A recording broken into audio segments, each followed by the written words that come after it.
বড়দের পেস্ট অনেক ক্ষেত্রে ছোটরা নিতে পারেন না, কারণ বড়দের পেস্টের ক্ষেত্রে এমন কিছু উপাদান থাকে যেগুলো বার্নিং সেন্সেশন হিসাবে বাচ্চাদের ক্ষেত্রে কাজ করবে, অর্থাৎ মুখে জ্বালা পোড়া ভাবটা বাড়িয়ে দেবে।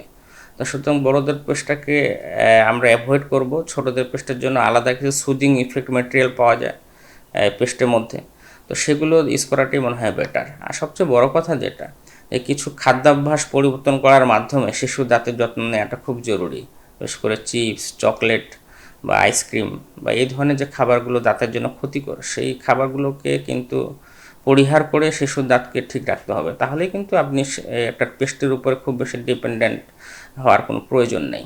কিছু কিছু শিশু সন্তান আছে যারা এই ধরনের খাবারগুলো খাবেনি, তো সেই ক্ষেত্রে আমি বলবো যারা অভিভাবক আছেন বা যাদের পরিচর্যাকারী আছেন, খাবার পরপরই আপনি সুন্দর মতো তাকে গার্গেলের টেকনিকটা শিখিয়ে দেবেন, কুলি করার টেকনিকটা শিখিয়ে দেবেন, সাথে সাথে কুলি করে ফেলবে বাচ্চাটা। তারপরে কি করবে, ছোট্ট একটা ব্রাশ নিয়ে এবং পেস্ট লাগিয়ে একদম দাঁতের কণা পর্যন্ত এটিকে পরিষ্কার করে ফেলবে। তাহলেই দেখবেন যে এই ধরনের খাবারগুলোর পরে যে খাবার কিছু কণা লেগে থাকে দাঁতের গোড়ায়, সেটি কিন্তু হবে না। আসলে মুখের ব্যাকটেরিয়ার অন্যতম উপাদানই হচ্ছে, খাদ্য উপাদান হচ্ছে সুক্রোজ বা গ্লুকোজ বা সুগার জাতীয় খাবার। তো শিশুর বেশিরভাগ খাবারগুলোতে গ্লুকোজ বা সুগার জাতীয় উপাদানগুলো থাকে। এর ফলে ব্যাকটেরিয়া খুব দ্রুত শিশুর দাঁতকে আক্রান্ত করে ফেলতে পারে, এবং বয়স্কদের তুলনায় শিশুদের দাঁতের স্ট্রাকচার খুবই দুর্বল।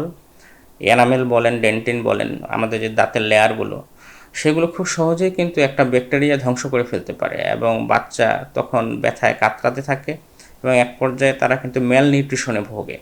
যে সমস্ত বাচ্চাদের মুখের দাঁতে প্রবলেম বেশি থাকে তারা দেখবেন তারা কিন্তু খাওয়া দাওয়া করে ছেড়ে দেয়, এবং এক পর্যায়ে তাদের মানসিক যে বিকাশ, শারীরিক যে বিকাশ, সেটি কিন্তু ঠিকমতো হয় না, শুধুমাত্র দাঁতের কারণে। এই বিষয়ে কিন্তু যথেষ্ট সচেতন হওয়ার প্রয়োজন আছে বলে আমি মনে করি।